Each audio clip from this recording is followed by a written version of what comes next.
Hello, I'm Silverman, and I'd like to talk to you a little bit today about personal injury claims that we are dealing with at the moment and how we're dealing with them in these difficult times. We are learning, however, to adapt so that we can continue the claims and take on new claims and proceed as we would have done normally. So first of all, a word of warning. Accidents are still happening out there.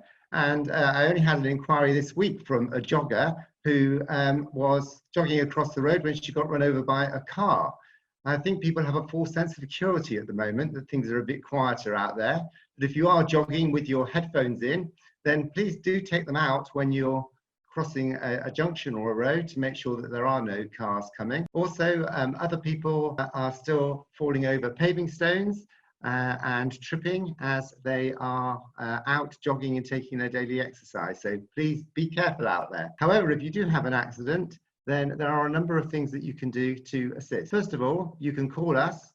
We can arrange a Zoom call or a Skype call so that we can have a first no charge interview with you to assess the merits of your case and to give you some initial advice on how we would be able to hopefully assist you to claim compensation. What you should do if you have an accident is, if it's a road traffic accident, then you should of course exchange details with the other driver of the insurance details so that we are then able to contact the insurers and register the accident. And if it's any other type of accident, do take photographs on your phone if you can of the accident scene.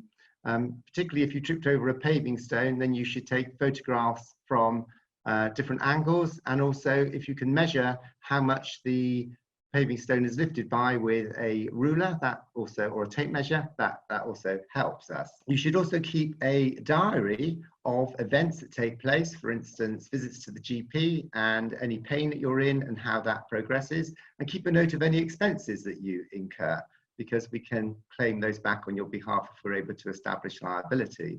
We are having to adapt, but what we're able to do, we are able to arrange for medical experts to now examine people with video conference calls. I had a couple of those which took place this week. It may not be possible for the expert to examine all the injuries, but they can actually do a report, and they can state if there's any other matters that they would have to deal with later at a subsequent face-to-face interview. But it does mean that we can get cases moving. We're also able to take details from clients over the telephone as to expenses they've incurred and any care which is being provided to them by members of their family, which they can also claim for. So if you have been unfortunate enough to have an accident, please don't hesitate to telephone me, and I'll be able to have a discussion with you. Absolutely no obligation on your part, and no fee will be charged. I look forward to hearing from you. All the best. Thank you.